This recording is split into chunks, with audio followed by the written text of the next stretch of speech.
Calmness is often mistaken for passivity. But psychologically, calmness does something far more disruptive than confrontation ever could. People who rely on control expect emotional movement. They look for reactions, explanations, or resistance. Emotion gives them information.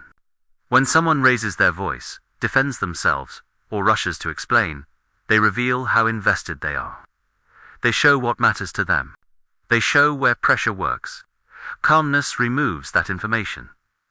Psychologists have observed that when an individual remains emotionally regulated under pressure, it creates uncertainty in the other person. And uncertainty is deeply uncomfortable. Human behavior is driven by prediction.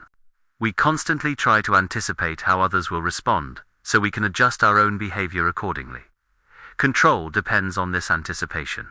If someone knows how you'll react, they can guide the interaction. They can escalate, withdraw, soften, or push, all based on your emotional cues. Calm people disrupt this process. Instead of escalating, they slow things down. They pause before responding. They choose what to engage with and what to ignore. This often triggers frustration in the other person. You may notice that when calmness is met with pressure, the other person begins to talk more. They explain themselves repeatedly. They justify their intentions. They may accuse you of being distant or unresponsive. What they're reacting to is the loss of leverage. Calmness communicates boundaries without confrontation. It signals presence without submission. It says, "I'm here, but I'm not reactive." This forces the other person to carry the emotional weight of the interaction. People who respect you adjust to this. They become more measured. They listen more carefully. They give space when it's needed. But people who rely on control experience calmness as a threat. Because calmness doesn't give them feedback. It doesn't reassure them that their influence is still working. This is why calm people are often labeled as cold, detached, or indifferent.